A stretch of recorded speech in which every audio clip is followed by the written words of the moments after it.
to all of those chemtrails across our skies. RFK Jr.'s former running mate, Nicole Shanahan, just posted this on social media. Watch.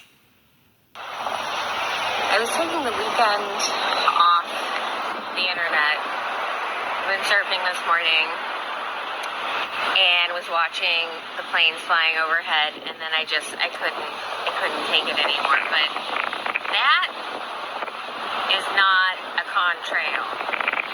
That looked like it started as a contrail maybe, and now it's turning into a cloud. See how thick that is? You can see this one, it's a little further behind, and this one's a little bit further behind as well. This one is the one that's been up there longest. This shit has to end. This is ridiculous. It's like an otherwise perfect day. This has to end, she says. Dane Wigington is the lead researcher and administrator for the website Geoinzenjeringwatch.org. He's executive producer for the groundbreaking climate engineering documentary called The Dimming. I encourage all of you to watch that film. Dane has devoted the last 20 years of his life to constant research on the issue of covert global climate engineering operations, and he joins us now. Dane, welcome back to the show. Great to see you. First of all, I just want to get your sense of where things sit right now. This has been a lifelong fight for you to get answers about this. You've pointed out that these are toxic chemicals being sprayed. You have the film footage of these planes spraying these chemicals into the sky. It's in your documentary. Are you hoping that you were going to see some answers here under this Trump administration? I was not holding my breath. And thank you, Clayton and Natalie, for your continued attention to this extremely dire issue that the vast majority still have no idea the gravity of. In regard to Nicole, I did interview with her, a 1-hour interview about 2 weeks ago. I'm hoping that gets posted soon. I'm very grateful to her for her attention on this issue. What have we seen since January 20th? We saw on January 21st the most aggressive chemical ice nucleation cloud seeding operations we've seen to date. That was the blizzards in New Orleans, Florida, parts of Texas, along the Gulf Coast. At the same time, there were blizzards there along the U.S. Gulf Coast.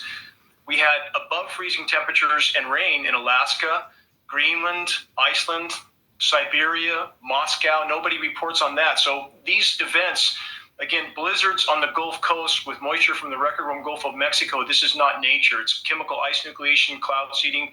It's engineered winter, and these are patented processes, Clayton and Natalie. It's not nature. Wow. Can you just break down what she means? What's a contrail versus a chemtrail? Are they the same thing, or is this vernacular? No, they're not. What we see is a sprayed particulate dispersion. We're not guessing. Geoinzenjeringwatch.org and our groundbreaking documentary, The Dimming, over 25 million views on YouTube in spite of draconian social media censorship. We took a National Oceanic and Atmospheric Administration flying lab with top scientists in it to altitude, sampled what heavy aircraft were emitting, processed that sample at Rensselaer Polytechnic in New York. That's a world-renowned lab, found exactly what we knew we would find, climate engineering elements starting with aluminum. Again, this is a sprayed particulate dispersion. We have up-close photographs of these aircrafts at geoengineeringwatch.org, nozzles visible, turning dispersions on and off. We have up-close photographs of the retrofit nozzles mounted on the wing pylons aimed at the exhaust jet stream to make this look like, quote, condensation. So, no, we are not seeing condensation. It's a sprayed particulate dispersion. We have film footage of it. End of argument. I mean, Dane, you've been doing it. Contrails. She's talking condensation, that would otherwise be natural. And she says this is not natural. I get it now. I'm sorry. Correct. Go ahead. Okay. So where are we then with this? I mean, we have so many people in our chat room that are just sick of this. They're sick of looking up into their skies. I mean, I know I'm preaching to the choir here, Dane. You've devoted your life to this. They're sick of seeing this. We have so many viewers who've written to us saying how sick they've become as a result of it. Can you talk about what sort of effect this is having on human beings? What is this effect is having on our bodies? And then who the hell is doing this? It's affecting virtually every living thing. Primary element in climate engineering operations and patents, aluminum nanoparticles.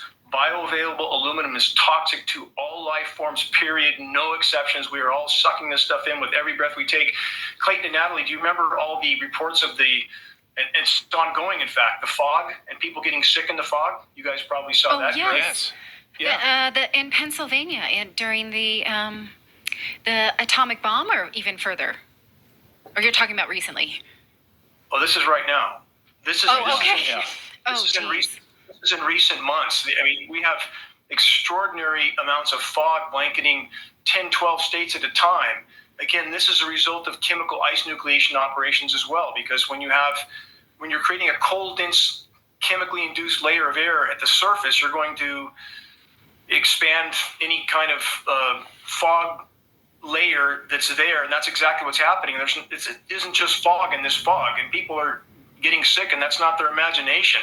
Again, we're testing precipitation, so we know that we have aluminum, barium, strontium, manganese, polymer fibers, surfactants, graphene. All of that is in our rain, which means it's in our breathable air column. Those are all climate engineering elements. And Clayton and Natalie, have you seen how many massive 100-car pileups we have now every time there's a frozen precipitation event? You guys noted that? I haven't been. I mean, I see postings on X, and I haven't accounted for them. The quantity. So you're saying the quantity of these pileups has skyrocketed as a result? Yes, as has massive hail events. Now we have hail that's baseball and softball size all the time, destroying cars, solar fields. So on this slick material, surfactants are used in this mix. They're in the patents. And the stated purpose is to keep these particles from coagulating together and descending more rapidly. Surfactants are what makes soap soap. So now we have what amounts to soap-soaked snow.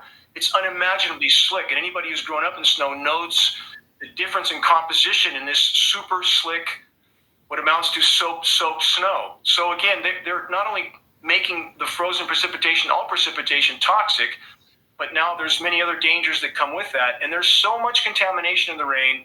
It's changing soil pH values. In our case, in Northern California, and I have the USDA baselines from the 40s. I'm not guessing. Got that from a contact at USDA. So much toxic material is coming down in our rain that it has escalated soil pH values here in Northern California 10 to 12 times toward alkaline. Nothing is growing here. Soils are completely sterilized. There's no decomposition on the forest floor, and we're breathing all that. So we have people in our chat room saying, let's see, Philly Vortex says here, coating on the cars. I have someone else from Fresno saying, Fresno used to be the breadbasket of California, no longer the case. Soil's being destroyed. Right. So, after watching your last bit on Redacted, I don't let my daughter eat the snow that just falls out. Like, can I eat the snow? No, you cannot. I want to ask you, if you don't mind, where would we begin if we wanted to get real answers besides your independent work? But where would we begin to get answers from the government and make this stop?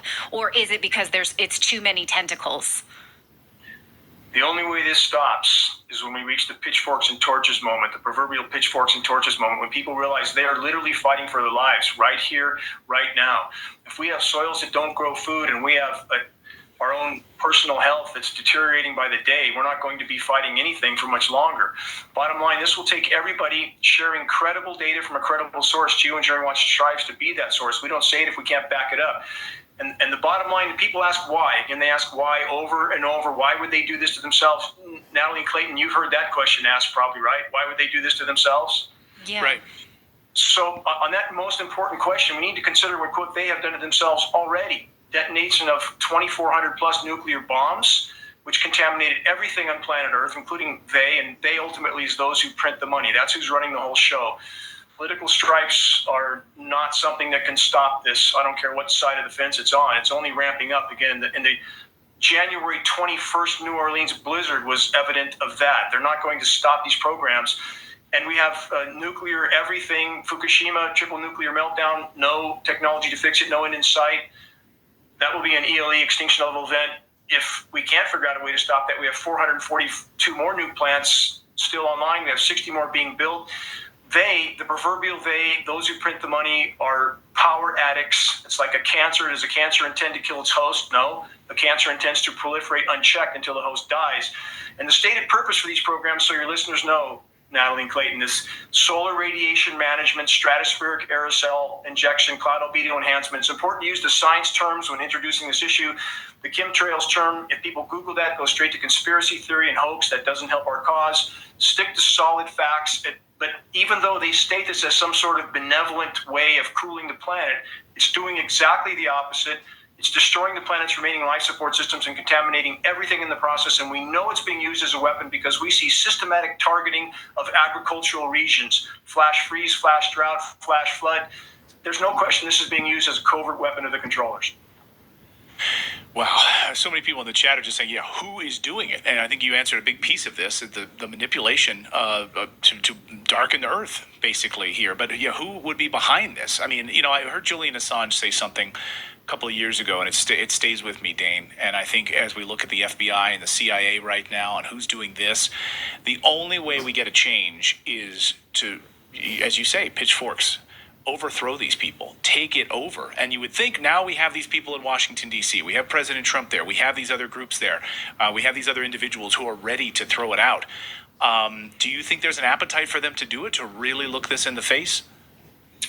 Well, keep in mind, what we saw the day after January 20th was a radical ramp up, the most aggressive chemical ice nucleation operations we have seen to date in the United States. In fact, so much so that there is international reporting on the fact that for the entire month of January, the most anomalously less warm region in the entire world was the United States of America. These flash freeze cool downs where temperatures can drop 50 and 60 degrees in a day. That's not nature.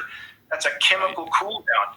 These are patented processes. And again, as far as those controlling everything, Clayton and Natalie, those who print the money control militaries, thus they control countries.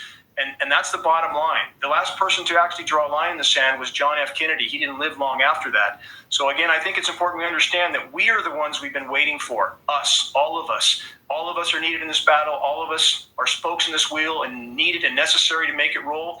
If we're going to bring this issue to light and to a halt, it's going to take all of us. And I did interview with Robert Kennedy. He did a 1-hour interview on me. That's online on geoinzenjeringwatch.org. And we were scheduled for a second interview the day his mom died. That's unfortunate because that interview will probably never happen at this point. So it's up to us, all of us. And we supply information at geoinzenjeringwatch.org. We are non-political. We don't advertise or sell, and we pass on printed materials for less than our cost of producing and shipping. Our mission, my only mission, to see this insanity in our skies exposed and halted once and for all before there's nothing left of the planet's life support systems or our health. Dane Wigington, he's doing God's work. I hope everyone goes over to geoengineeringwatch.org and check out everything that Dane has been doing with his team to expose this. Again, geoengineeringwatch.org. We'll have it linked up. Dane, thank you for jumping in on this story. We'll keep our eyes on it, and please come back anytime. Thank you, Natalie. Thank you, Clayton. I very much appreciate your voice and work.